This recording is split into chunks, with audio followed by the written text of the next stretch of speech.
Godt, så har jeg fået syet skråbåndene sammen. Jeg kan se, de ligger her og er syet sammen og presset til hver sin side. Og jeg har begyndt at sætte skråbåndet på.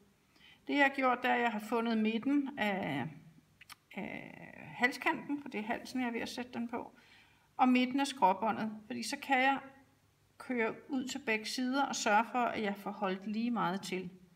Fordi når man sætter et skråbånd på, skal man sørge for at holde skråbåndet lidt, stramme det lidt, så at man egentlig holder halskanten lidt til, fordi så undgår man, at den sidder og flaner. Hvis jeg bare satte dem på sådan her, så de lå lige efter hinanden, eller lige i den samme længde, så vil, når det bliver vendt rundt og bliver syet på, så er der en fare for, at det kommer til at trække. Så derfor så gør man det, at man lige trækker let i båndet, fordi det kan jo give sig, og man skal passe på, at man ikke gør det for meget, fordi det skal jo heller ikke sidde sådan, så det sidder og buler, men bare sådan ganske let lige holde skråbåndet lidt til. Og nåler det fast. Godt, så er jeg ved at være ude ved lynlåsen. Og der er det jo selvfølgelig rigtig vigtigt, at skråbåndet bliver sat på i den samme højde. Så det vil sige, når jeg lyner min lynlås, så nytter det ikke noget, at skråbåndet sidder forskudt af hinanden oppe ved toppen af lynlåsen. Så derfor gør jeg det nu. Og det næste, glemte jeg lige, at det er en rullelynlås, der er sat i her, og den kan jo rulle ud. Og der er det vigtigt, at man sørger for, at den er rullet ind, så den ligger sådan her. Man må ikke rulle den ud, så den ligger sådan, fordi så bliver toppen af lynlåsen for synlig. Så om bagved med den, sådan der, så nu får vi besøg af en kat.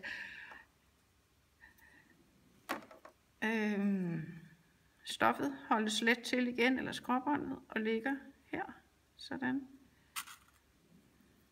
Og nu skyder jeg lige mit skråbånd en lille smule ned, fordi jeg ved, at toppen af den anden side er en lille smule kortere.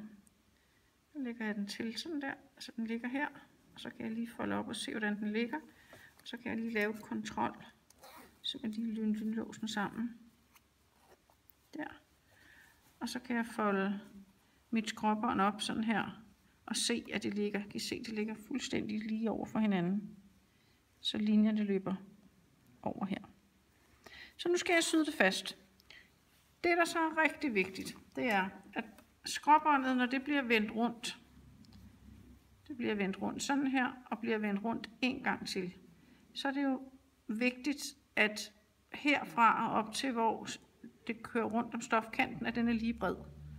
Så derfor, når man syr, skal man sørge for at bruge kanten af trykfoden, at den ligesom kører langs med kanten af stoffet, så man får det samme mål hele vejen.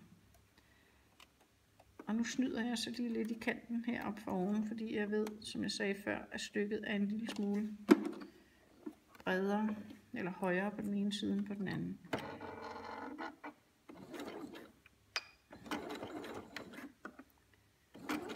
Men jeg syr simpelthen, så kanten kører langs med. Og så sørger jeg for hele tiden at sy fra nål til nål. Og I kan se, at den ligesom sørger for, at stoffet ligger plan og kører langs med sådan der. Og så syr jeg simpelthen hele vejen rundt over til den anden side.